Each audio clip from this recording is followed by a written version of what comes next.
So they calm the drivers and ultimately create a greater degree of safety for the majority of the year. But during extreme fire weather, they become a hazard. They can actually transport the fire across the road. This is the Avenue of the Giants in Northern California, and it has fire scars throughout the entire road. And you can see that vegetation coming right back in and encroaching on the safety of that road.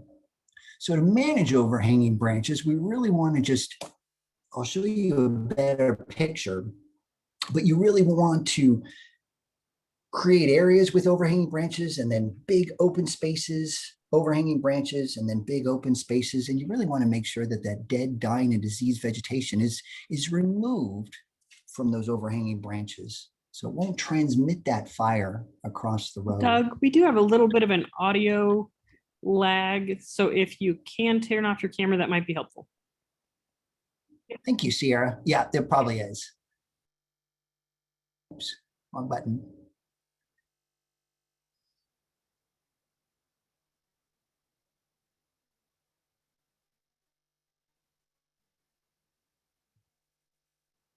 Oh, I'm not, it's not allowing me to turn this on. Oh, I apologize, folks. That's okay. Hopefully it'll be okay. We can still hear you. Just been a couple times. It's kind of done a weird little robotic thing, but we'll go on. Okay. Yeah, I'm going to move on. I'm not too sure how to turn on the cameras. I can't find the button. Okay. I'll just talk a little slower. So we worked on the roads. We cleared the side of the roads of the dangerous vegetation and the fine fuels. We managed the overhanging branches, and we tried to create as much off-street parking as possible to allow that two-way traffic. The next thing that's really important to you is your driveway. Driveways are bulletin boards to the firefighters, and they either tell them somebody that cares about them and their property, or you're a threat and that you're unmaintained. Your driveway welcomes the firefighters onto your property. Some of the key attributes of a driveway that escorts emergency personnel to your property are no dead, dying, or diseased vegetation 3 feet from either side of your driveway. You want to make sure that your driveway is at least 8 feet wide. 10 feet would be preferable, but no less than 8 feet wide so a truck can go up it. You want clear, visible, you want your house visible from the entrance of the driveway, so the firefighters know what they're rushing into. They can see your structure, they can see the paths around it, and they can see safety areas. You also want, right off the driveway, a big open space so that the emergency personnel can lay out their equipment and rapidly get to work on your property. And lastly, you really want your address as clearly visible right at the entrance of your driveway. All these things are super important. And the reason why is I've done some drive-alongs with fire personnel. And what happens is a fire captain will tell one engine to defend this one street. And so this engine drives up and down the street looking for the absolute best property, a property that they know that they can save and maybe save the neighbors at the consequence.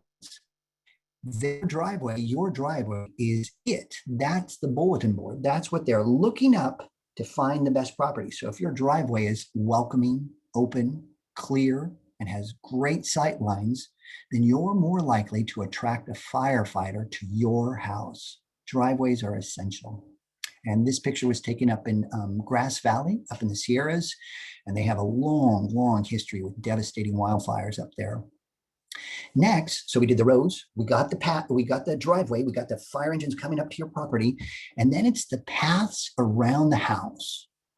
Now, not everybody can jump in their car and flee. Sometimes the roads get clogged so bad that people on foot. So the paths around your house become as much about fighting as they do about fleeing.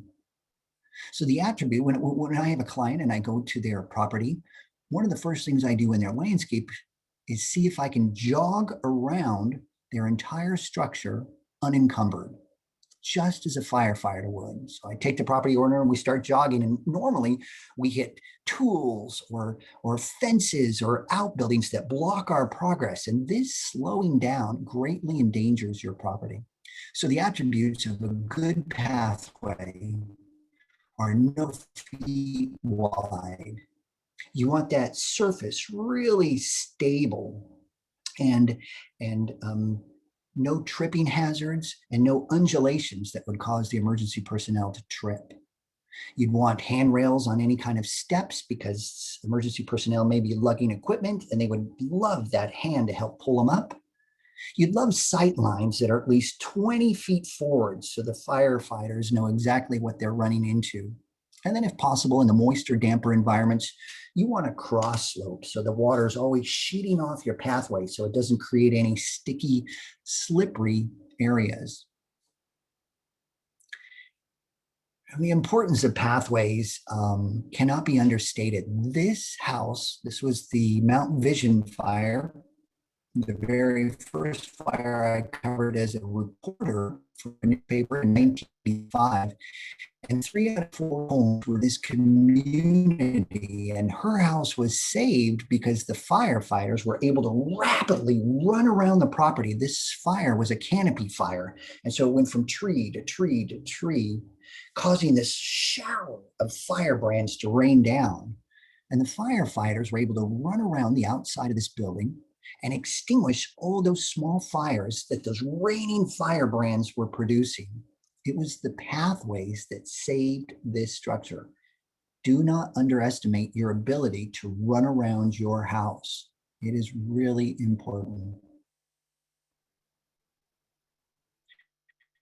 Something that we can all do, whether you're rich or poor, homeowner or renter, business owner or leasee, we can all do these things in our community to make emergency access perform better. First, remove that dead, dying, and diseased vegetation. Those are the fine fuels that are kindling. That's how a firebrand ignites something to create a bigger fire. Remove those fine fuels. Make your address visible from the street. Now, this is something that's needed every day throughout the year. If you break an ankle or have a heart issue, you want emergency personnel to be able to find your place rapidly. Make sure that address is clearly visible. In fact, go out after this presentation and check your address. And then create parking. There are some small communities with winding roads up in Big Bear, and they could use some off-street parking to allow that two-way traffic. It's really essential during any type of emergency, not just fires. Manage those overhanging branches, remove those fine fuels, but keep a couple overhanging branches to slow down your drivers and create that rural feeling. And then maintain an inviting driveway. Now, pictured is Trabuco Canyon in the Santa Ana foothills. And since 2000, the year 2000, this community has had to endure 2 wildfires. And this row of homes survived both wildfires in great part due to the road. Two-way traffic, off-street parking, good clearance on either side of the road, no flammable vegetation. And you can see how they manage the overhanging branches. It's not along the entire road, just in certain sections to calm the drivers and again, that rural feel. So a good road will save a good community. Next up, so we covered emergency access. Then the next most important thing, and I cannot stress this enough, and I'm a horticulturalist, is, and this is non-hort, is to focus on your house. Houses are essential. The reason being is your structure is more likely to be lost to a firebrand than direct flame contact. These pictures are a good example. This is the Wolseley fire. 1,684 structures were lost in this fire. Over 60% of the homes that were lost to firebrands. These pictures show it. There's no fire in this canyon. The firebrands came up over the ridge, down into the valley, and ignited the most flammable things. In this valley, it was the houses that were the most ignitable. The weird thing about this statistic too is over 60% of them were lost to firebrands, which meant only hundreds of homes would have been lost in that wildfire. But 40% of that 60% burnt from the inside out. It means that the firebrand was able to penetrate the structure and ignite something inside. So it went in through the attic, or it went in, it squeezed through the garage door and the weatherization around it, or somebody left a window open. Somehow that firebrand was able to penetrate that structure. Manage your structure first. You're more likely to lose your house to a firebrand. Now, a firebrand is a burning ember that has been propelled up into the atmosphere and then shot ahead of the wall of fire, well ahead into the wind. Now, when we get those ferocious winds, whether it's the Santa Anas or the winds that the actual fires create, they can propel to a mile, even more, ahead of the wall of fire. And it's really important to manage your structure. This is the bonfire last December in my neighborhood in the Santa Ana foothills. And this house survived with flames 10 feet away from it. Fire-hardened structures are essential. They can survive a calamity. Here's some of the characteristics of a good structure. And I'm not going to work in any order here. Number one is G. Make sure that your openings are properly screened. California state law requires nothing less than 1/8 inch metal mesh over all openings. So that would be air vents and attic vents, and even windows would need 1/8 screen.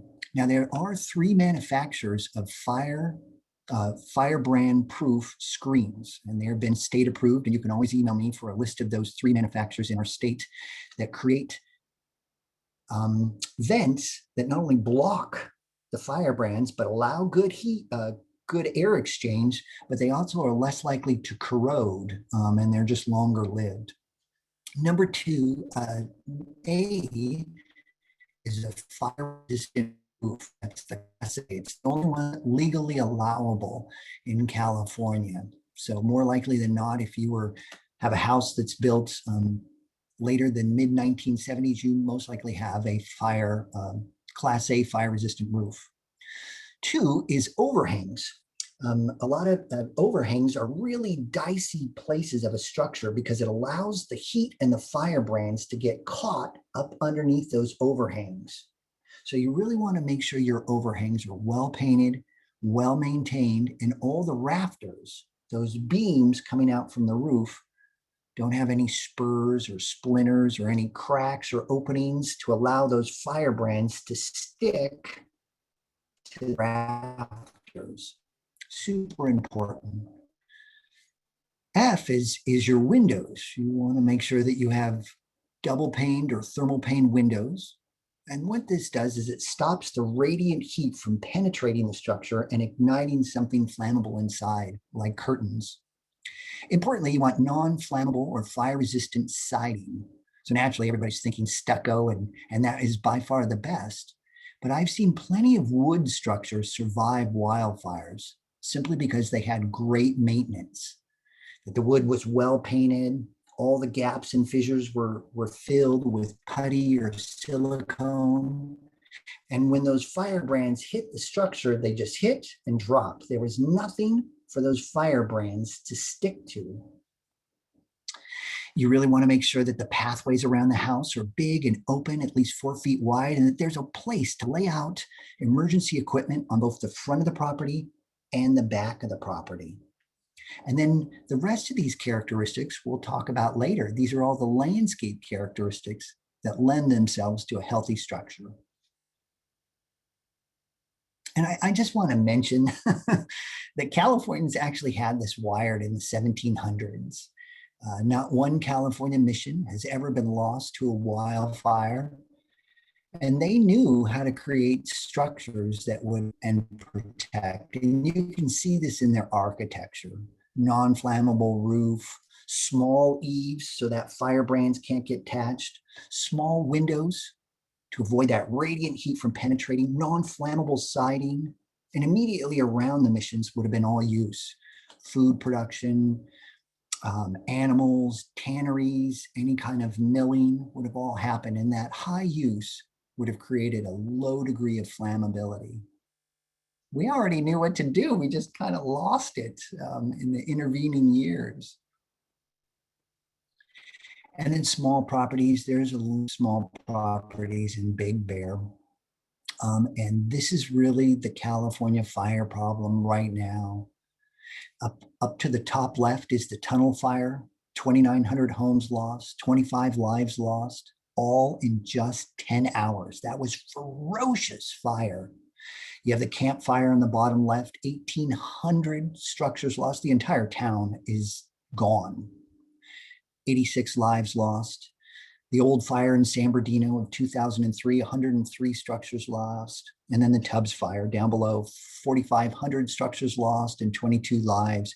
And you can see in these pictures, especially in the camp picture, the bottom left and the upper right, the old fire, this really wasn't a forest fire. A firebrand ignited one house, and that one house created enough radiant heat to ignite the one next to it. And then they just all fell like dominoes. Small lot properties are at great risk of inflammation. So here's some strategies to do if you live on a small lot. First and foremost, try to create a non-flammable barrier between you and your neighbor. So I know it costs more, but a cinder block wall just in between those two houses would prevent some of that radiant heat from penetrating your structure if your neighbor went aflame, if they ignited. Number two, create multiple ways off your property. The roads may get clogged and you may not be able to flee by car. And this was common. We saw this in both the Paradise and the Tubbs and other fires where people had to flee on foot. And small lots, they're all hemmed in. Please create multiple pathways off your property. And this is really important for earthquakes too. Number three is create off-street parking. Small lot properties are high density, which means more cars on the street. And if the more the cars we can get off the street, the greater that traffic will flow in front of your house. So even if it means giving up 80 square feet of your front yard, create some off-street parking. Two is share vegetation with your neighbor. Not everybody needs to plant their fence, or not everybody needs their own tree. You can work with your neighbor if you can to share vegetation and share the expense of it to keep it in its best condition. And then two, and we'll talk about this next week, is zone 1 and zone 2 plants. These are fire resistant and fire retardant. So all these combined create a small lot property that is less likely to be ignited. I just want to bring up pools really quick. Pools, they don't have to consume much water if you put over, a cover to slow that evaporation, but they are wonderful assets to have during an emergency. You can throw valuables in them. In fact, there was that one couple that spent the entire night in their pool in the Tubbs fire because they couldn't evacuate. Their road was clogged. They also become a source of emergency water during a conflagration. So pools, I know they use a lot of water, but they can be a real vital asset during an emergency. Okay, so whether you're rich or poor, homeowner or renter, there are all things we can do on our structure to make them more fire resistant and fire hardened. So first, make sure all your openings are screened. And you might think that you have good screens, but until you go up there and actually inspect them, you just don't know the conditions. So once a year, or once every other year, climb up on your roof and start poking at those screens to make sure that they're in good condition. Two, clean the roof gutter. Cannot stress that enough. The roof gutter is a terrible spot to have fine fuels because if a fire starts in your roof gutter, it can go up the rafters, across the beams, or down the post. It is a terrible spot to have a fire. Make sure your roof gutter is clean. The roof, modern roofs are really fire resistant. So it's really about managing the gutters. and then manage the seams and gaps. Old buildings start turning and twisting, and they leave these gaps on the outside. It allows, so fill those gaps. So the picture to the bottom right, if this was my property, I would take a power washer, knock that paint off, quickly sand it, fill those gaps with putty or silicone, and then give it a quick coat of paint.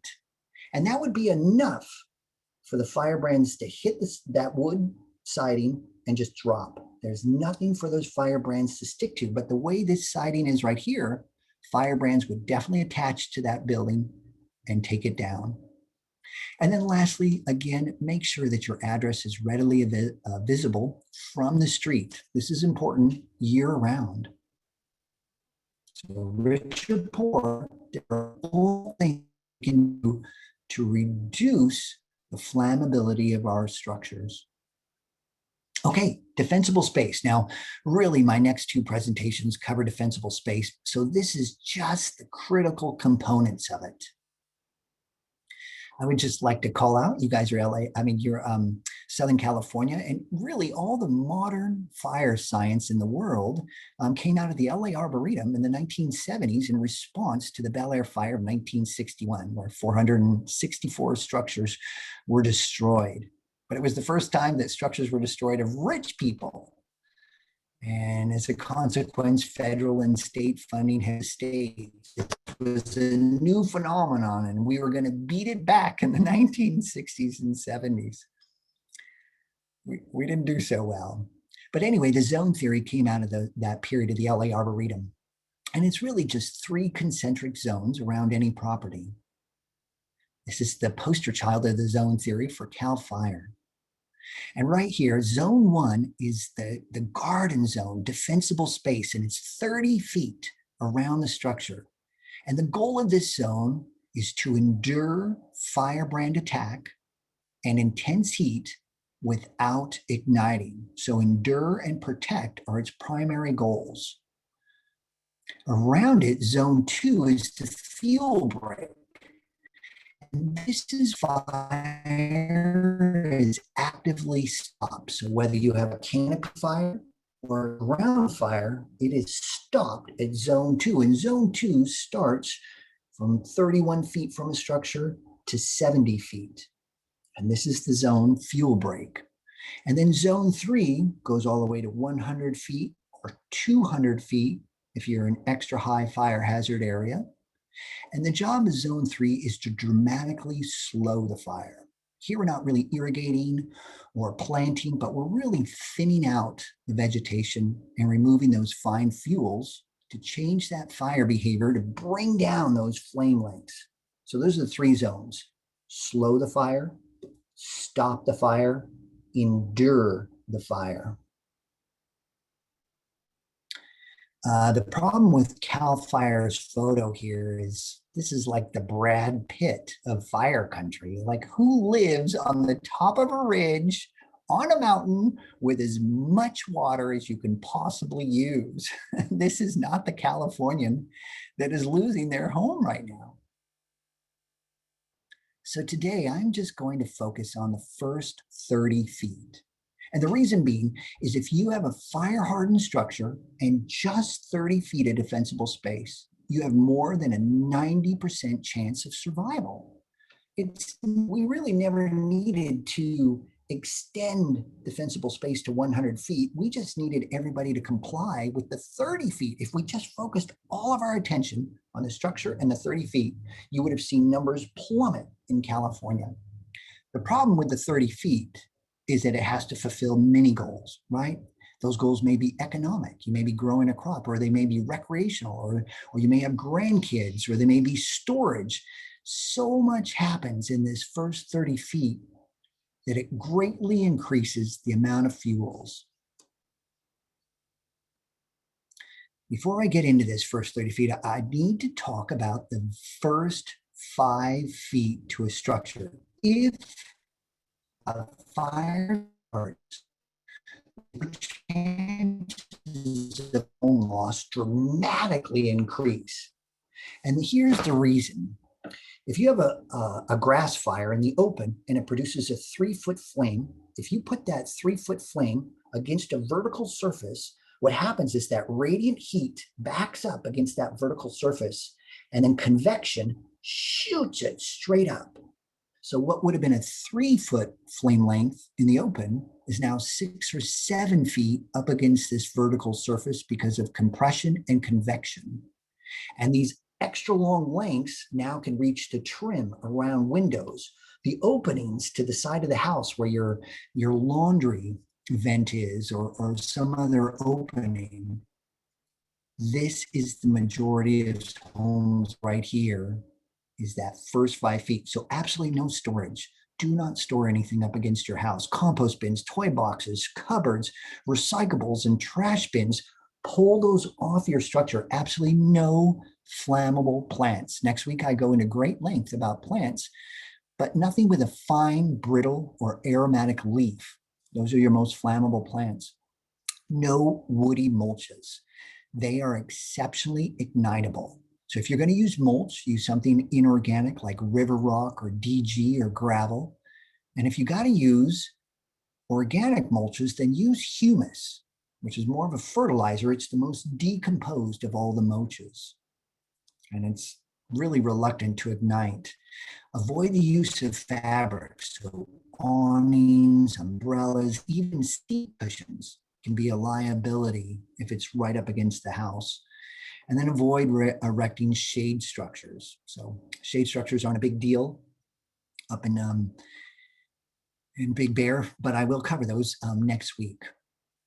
This is important. Here I was doing a survey for the city of Anaheim in the Anaheim Hills, and this community was gold stars all the way. I mean, the architecture was formidable. You can see it in this picture. The access around the structures was fantastic. But time and time again, I saw this, and you can see it too, right? The pile of lumber, the bins of plastic, firebrand, they're hemmed in on both sides. This property of high flammable vegetation. Firebrands are going to be pummeling the structure, and they will definitely ignite that pile of lumber and whatever's in those plastic bins. It's basic housekeeping in fire country more times than not, just basic housekeeping. And this is a good example. This is up in the foothills of the Santa Ana Mountains. And this is so common. You can just see the amount of clutter. I mean, not only do they have that overhang, that shading device, but so those firebrands and that heat is going to get caught up in there. But then they have all that ignitable stuff immediately around the house. That house is a goner. Fire persist. Here are some good examples of some defensible space. Look at this. Non-flammable materials, big, open, stable paths, good separation in between the trees, no fine fuels.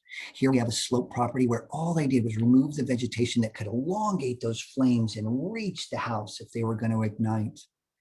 And then the bottom right is a great example. Good separation between the vegetation, only low amounts of mulch. Here we have just a 1/2 inch to 1 inch of mulch, not 2 or 3 inches.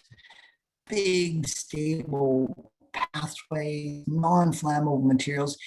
Even this chair is made out of nylon, vinyl, which is PVC, which is non-flammable, it would just melt. So everything in this lower right is just perfect when it comes to defensible space.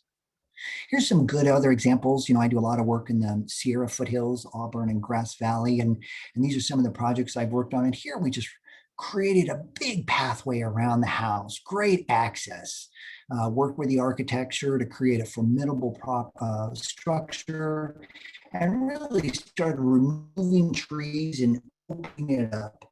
And you can see here again, the top right is big 4-foot pathways. We got some irrigation close up to the structures to create a low ignition zone. And then the bottom is we created islands of trees, and then just really open up the landscape and remove the fuels that would lead a ground fire into the canopy of the trees.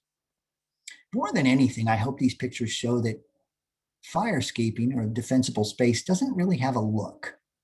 It's just more camp-like. It's open, no fine fuels, but it doesn't have a definite look. It can look anything: Mediterranean, tropical, temperate.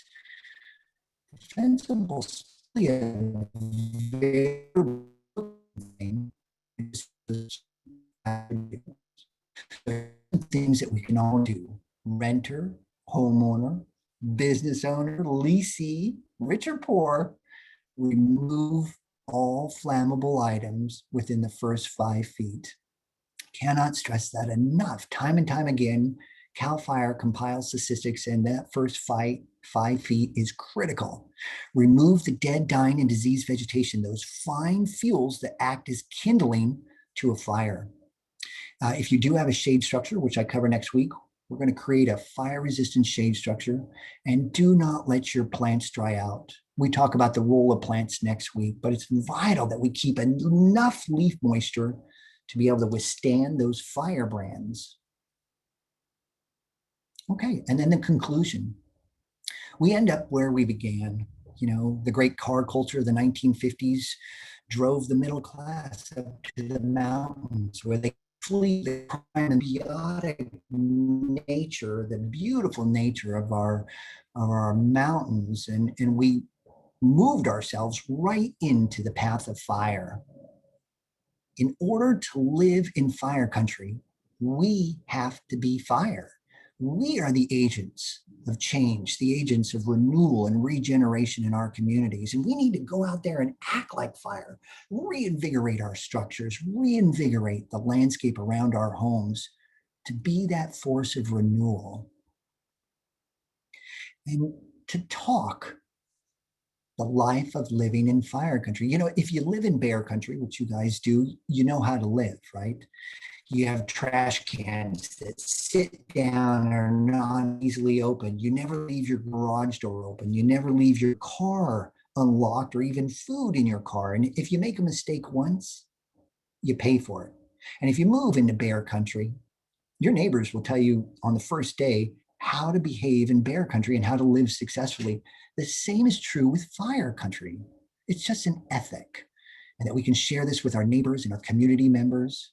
And so this ethic really evolves around roads, two-way traffic. We're always thinking two-way traffic. Structures, we're managing these fire-hardened structures that can repel these firebrands that will attack it for days or weeks.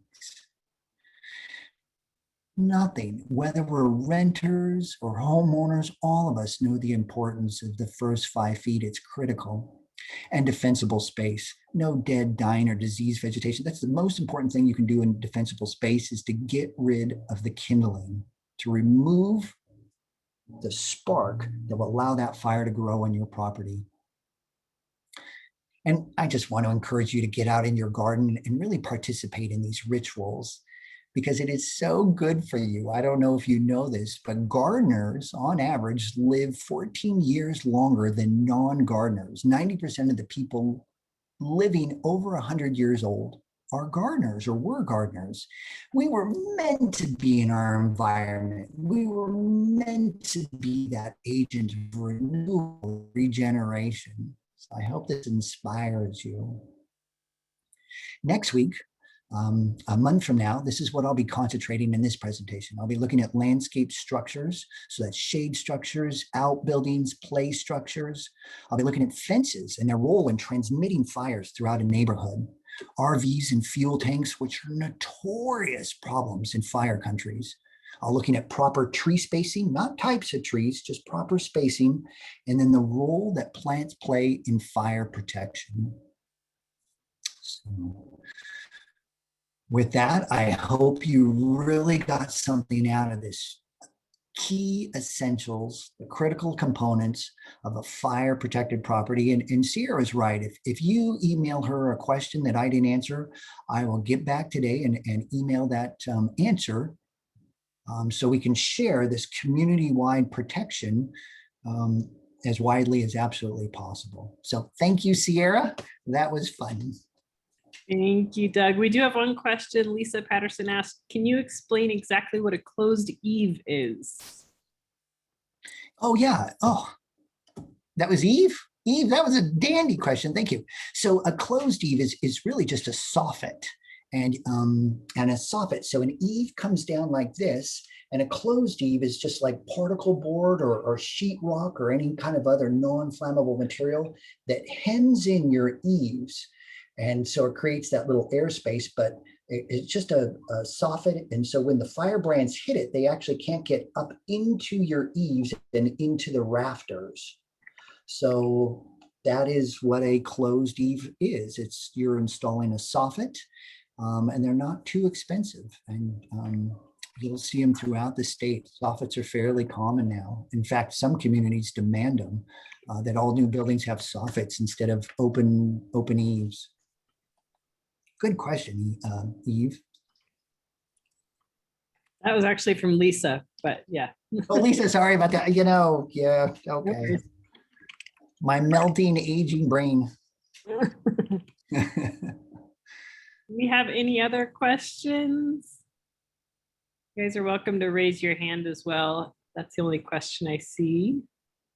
Well, where are some of the participants from? Where in the Big Bear Valley are you guys from? Are you in high hazard areas? Do you have small roads? Are you on a small lot? Do you have individual concerns? Do you have concerns about your neighbor? Do you live next to a flammable neighbor and unsure of what to do? And you guys can raise your hand. I believe we can unmute you. We can use the chat function. Anybody? I think next week I'll just make my presentation a little longer. I was expecting more questions, so I kind of condensed that presentation. Let me see. I think I've got another one. Lisa, small road, small lot, close to neighbors. And I know that, yeah, we have people in fire prone areas based upon our registration. We did ask for people's addresses. So we've got people from Sugarloaf. And so those are frequently small, close together lots. I'm not sure where everybody's at. I didn't look up people's addresses, but. So Lisa, have you talked to your neighbors? You can unmute. You want me to unmute you, Lisa? Yeah. Have you talked to your neighbors about this, Lisa? Miss Patterson? Not specifically, no. I talked to my neighbors. One are full-time rentals and the other is a second homeowner that rents it out, vacation rental. But, a cinder block wall is just not going to happen. It would be, first of all, aesthetically not pleasing. And yeah, that's not happening. So the other thing I've got these two beautiful big Jeffrey pines that are somewhat close to the house, closer than I would like, but I've got a small lot. So, and I'm not going to cut down these giant Jeffrey pines. So that's a bit concerning. Right. Anyway, I don't know. It just is what it is, I guess. We do the best. We're not victims, Lisa. First, make sure your insurance is up to date. Right, that you've and everything's cataloged, right? You have a picture of everything valuable with your videos and all that. Yeah. Oh, you're great. That's the very first thing. Second, you know where to evacuate. You know where you're going. I'm going to San Diego to family's house. I have to evacuate. Well, in the meantime, is there like a supermarket, or do you have an actual escape route? Because getting down the hill in emergency may be an impossibility. Well, I pre-evacuate. I monitor all the fires that come around on SoCalMountains.com, and if I even get wind of a voluntary evacuation, I'm out of here. Wow, you are terrific. And are you a part of any kind of fire safe council or FireWise organization? No, there used to be a fire safe council in Big Bear. I don't know if they've been very active lately. Actually have a meeting. We did take the CERT training. Yeah, we have a new one starting up. Oh, okay. Okay. All right. Is it FireWise or Fire Safe? Fire Safe, I think. Okay. Sure, might be able to correct me, but yeah. Okay, if you need any help with that, I know a gal that helps communities get started with either FireWise or FireSafe, and she's had a huge success in Topanga Canyon. So another interesting thing, my insurance, thank goodness, is with USAA. I've had them for many, many years, and I'm so far so good. But they have this service that was free. I signed up for that. Supposedly, if there's a fire in the area, they're going to send like a private service to come phone my house or defend it or something, or for their policyholders. You know, it's interesting you mentioned that, Lisa. When I got evacuated a couple of years ago for the Baldwin Lake fire, when I did come home, I think it was just a day later or 2 days later, there was a USA tag hanging on my door, and they had indicated where, like, on one side of my house I had stuff stored against my house, and then they like marked okay on all the other boxes. So they actually came out and walked around my property to see whether or not I'd done everything right and indicated what I needed to fix. So I know Really? you do Did show you say up. that was, did you say that was when you were evacuated? Yeah, we got it back. Yeah. Okay, Yeah, Wow. I had USAA came to my house one time. They sent a person here to look over my house, and everything was, I checked all the boxes, except I'm not sure how I checked all the boxes, because like I said, I've got these trees near the house. I don't have other flammable, but I do use mulch because I have a xeriscape garden. So I've got wood chips, a lot of rocks. So we use a lot of rocks by the house, and it's hard because it's not a big enough space to do too much. We do have another comment. Vicky Palermo wrote, she has large trees next to her deck in the Fox Farm area.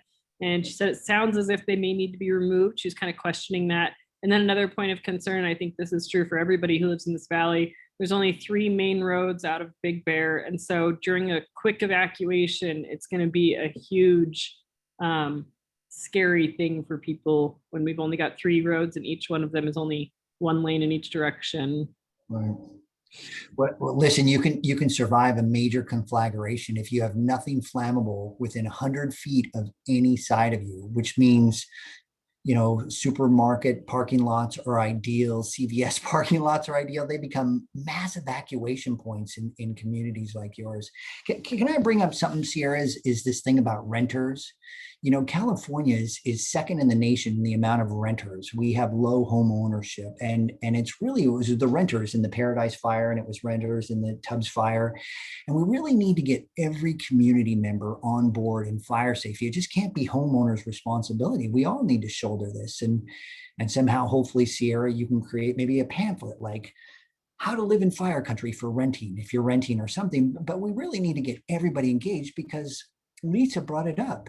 She's got renters on both sides, and she's at risk of losing her house because of renters and not because of absent homeowners and stuff. So it's really, that's been a real struggle in California, is to get how to get everybody on board with fire safety and just not the concerned homeowners.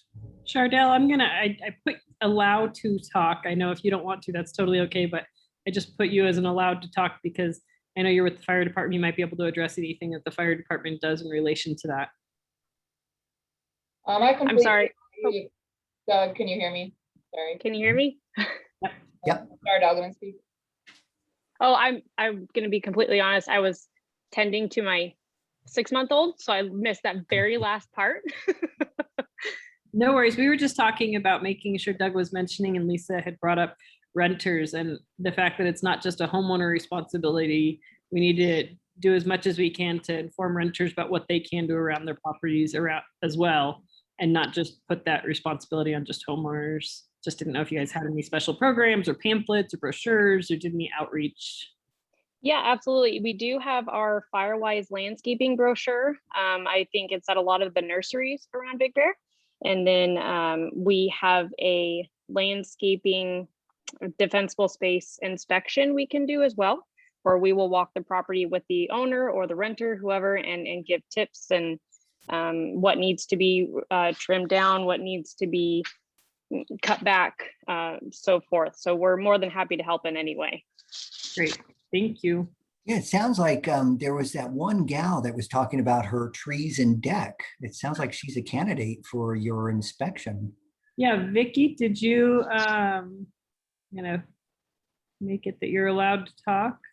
If anybody else wants to talk, just throw me a little note in chat or Q&A or raise your hand, but I'll just do it one at a time. So Vicky, if you want to, you're welcome to, but also you can, sounds like you can contact Chardell or contact the fire department and they would do a free inspection for you, which is great.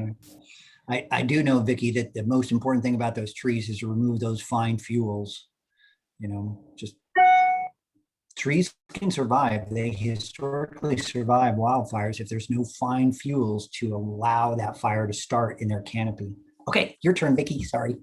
Okay, well, thank you. Yes, because I was wondering, I've got these big trees and they're hanging over the deck and the sap is on the deck and yeah, so I will look into getting somebody out here to tell me if anything needs to be done.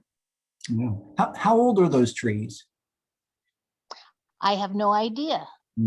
So I have a different question. Are the living branches just at the end of the tree, or do the living branches, the green foliage, go all the way to the trunk? I would say all the way to the trunk. Good, you're looking good then. That's a younger tree and less vulnerable than if all the living foliage was just at the very end. That means a really old and vulnerable tree. Good to know. Okay, yeah, there is no growth, up past the roof. I don't know if that's what you're talking about or not.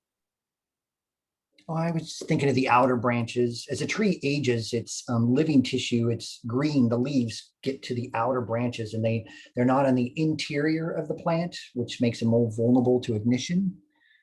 So if Okay, your interior, if the interior of your tree is green, you're might be in good shape. okay, and then I don't know if I missed, if anybody responded to the road situation in an evacuation? That's something, yeah, I don't know what our options would be there, Vicky. I mean, I actually personally know that there's some dirt roads that lead off of the mountain, but I can tell you, having been a member of Mountain Mutual Aid historically, that we work together, and in the event of mass evacuation, there is the possibility that they could take both the upbound and the downbound lane and turn them into downbound lanes. So they could do a hard road closure at the bottom, essentially, so that no inbound traffic could come up to try to expedite people being able to leave. So it wouldn't just be a one lane exodus. And was that an issue when you did have an evacuation in Big Bear? I wasn't here then, so I don't know. I wasn't here actually then either. I know I've heard people tell stories about being caught up in traffic. Part of that also is because the fire, I think, was close to our west end, so the 330 wasn't an option, if I remember right. I think people were limited to just the 38 and the 18, so that made it a little bit worse as well. But I'm not sure if they actually turned that into a dual downbound situation or not. Yeah, because I heard in the Paradise Fire, people got stuck on the road and burned up. That's every other massive fire. Yeah. And I think that just underscores the importance of evacuating early. Like Lisa was saying, if there's even a voluntary evacuation in your area and you think it might take you a little bit longer, you're concerned about that traffic, it's always a good idea to evacuate sooner rather than later. You know, if you are away from your house an extra 5 hours, it's not going to cost you your life, but waiting those 5 hours could. So I think that's an important lesson for all of us to learn. I know I keep a to-go bag ready in my closet with everything, my most important documents, my most important keepsakes, so that if there's a fire and I don't have the time, I just grab that one thing and go. Okay, thank you. Yeah, thank you. Well, thanks for the good questions, Vicky. You're contributing greatly to this presentation. Okay, well, then I might as well just ask one more. I actually have my firewood next to my house, which I understand that that's a no-no. So I will move that, but I do have it covered by, they made me buy a fireproof tarp thing. So that's still not okay. No, it's not. It would be great to have that at least 10 feet off the structure, because tarps or anything, winds get so high, everything gets so dramatic during a conflagration that the tarp may fly. There may be just a small gap for a firebrand to come up underneath it's just too explosive to have that amount of fuel up against your house. So I would just take it 10 feet away, put the tarp back on top of it, and at least 10 feet away. Okay, thank you. You're welcome. I had a question, Doug. I know this is common for a lot of homeowners in the area. We have wooden decks. So if you have a wooden deck, is it kind of the same principles as your house in terms of just making sure it's well sanded, painted, taken care of as best as you can? that kind of- Absolutely, absolutely. Just make sure that those firebrands hit it and drop. But the vulnerability with the decks is actually the underside, because the heat and the firebrands come up from the slope, the overhang, and get held up. And so you really want to put a skirt. You really want a non-flammable, even if it's 1/8 inch metal mesh or gypsum board, to prevent that heat in those firebrands from getting up and really attacking it from below. Because it's really easy to do a surface treatment on the top, but it's really hard to do a surface treatment on the bottom of the deck. And that's where just skirting it would be your best option. And you can do it relatively inexpensively. That's a great idea. Thank you. Yeah, I'll cover that next month. Okay. I'll be looking at decks and all that. All right. Any other questions? Anybody else want to talk? I don't see any hands raised. Don't think I see anything else in the chat. Chardell did confirm it is a fire safe council that we're working on. But with that, I just want to say thank you, Doug. Thank you again to those of us who attended today. We did take notes. And again, if you have any questions that we didn't get to today, feel free to email Lauren or I, and we'll pass that on to Doug, and we can address that in the next session, or we can get you that answer via email. Okay. And have confidence. You guys are special people for showing up today. So have confidence and go out there and activate. So we can do it. All right. Sounds good. Thanks, Doug. And we'll talk to you again in August. All right. See you later, Sierra. Bye. Bye, guys. Thank you. You're welcome.